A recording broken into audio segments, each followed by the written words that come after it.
know, for those out there that don't believe that subliminals exist, I remember taking a college course where they were just showing you subliminals in print and how, you know, graphic designers and photographers and advertisers would use this. And one of the examples that really stuck in my mind was they were selling water to people.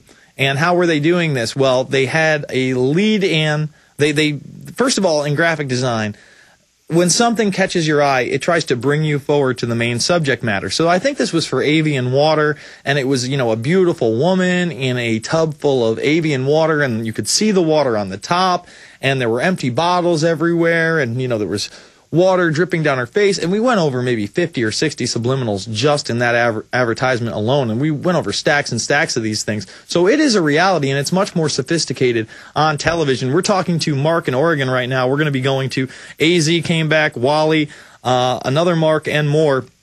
But you wanted to discuss the movie The Marathon Man. Tell me about it. Yeah, Jason. And by the way, if you drink that water, you will have sex. That is exactly right. And you know what? It was really weird because there were certain arrangements of the bottles outside of what they were like bringing you into, you know, visually catching your eye, where it would spell out sex. I mean, that's one of the things they show you. They show you those drawings that have subliminals in them, and there's just so many examples. I'm sure they're all over the internet. Just type in subliminal advertisements, and I'm sure you'll get just tons of stuff. Yeah. They take the driving forces of our psyche, such as the sexual energy, and they use it against us to entrap us. Absolutely. But anyway, I don't know if you've seen Marathon Man, Jason. No, you know what? I've heard about it, and you know what? I did know it had Dustin Hoffman in it. So tell me about it. Plus, Laurence Olivier is always worth watching. Okay. Always worth watching, and those two are the two main stars. They're basically the two co-stars. And there's very little acting, as I remember. It's been 30 years since I've seen it. Whenever it came out, I saw it in the theaters, and it's quite a good movie. Very well done. Nice depiction of good triumphing over evil after so much slogging through the evil for much of the movie. Dustin Hoffman. I won't tell you how it ends. I won't tell you what happens. It's one of those kind of movies. But anyway, what's the gist of it? There's an Illuminati Black Ops dental scene where Laurence Olivier is playing the dentist, and he's a Nazi doctor. He was a Nazi doctor in World War II, and this is post-World War II. And there were a lot of diamonds that were lost, and he's trying to get Dustin Hoffman to tell him where these diamonds are at. He thinks he knows. And so he's working on Dustin Hoffman, exploring his fillings in a very brutal way, exploring his cavities. And it's very, you know, graphic and everything. And he keeps asking Dustin Hoffman, is it safe? You know, it's kind of like a question out of nowhere that really makes no sense.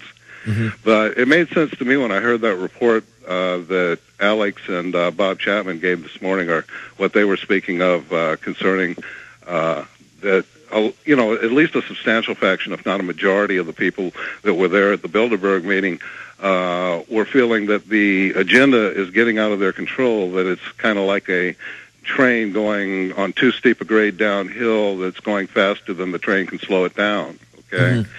And I just wonder, you know, does that mean that we no longer have to be concerned about a planned pandemic attack?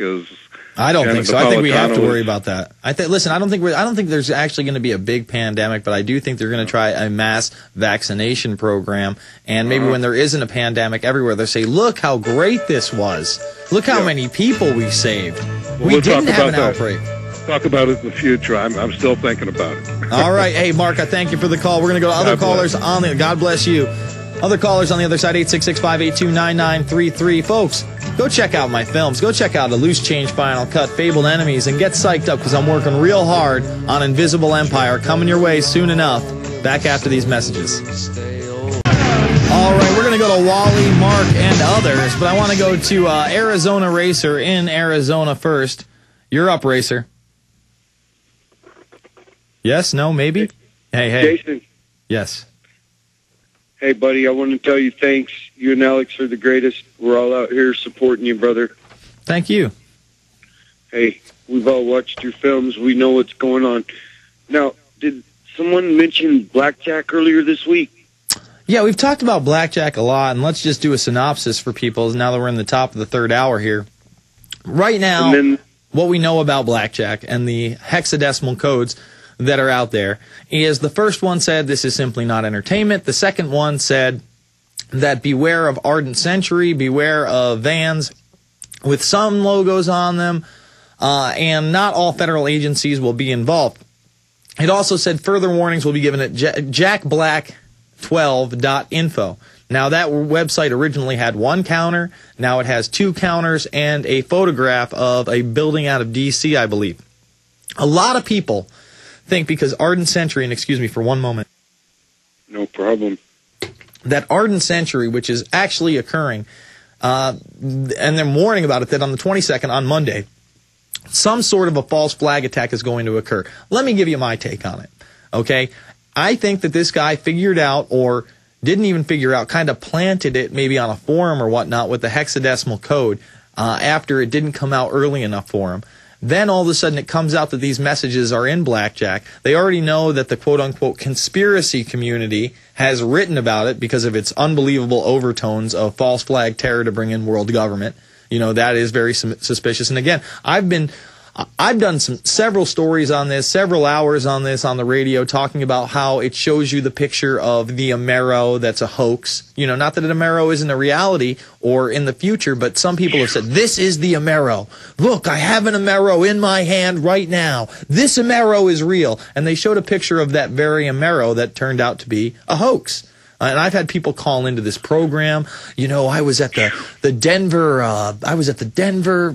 airport. And by the way, the Denver airport, I think the Denver airport's actually in blackjack. I was at the Denver airport and I saw all these coins, and they're really there in the underground part of the Denver airport. And there is an underground part to the Denver airport. And the Denver airport is super creepy with its murals of death and its sickles and hammers all throughout. I mean, it's a weird airport. There's gargoyles everywhere. No doubt it's bizarre.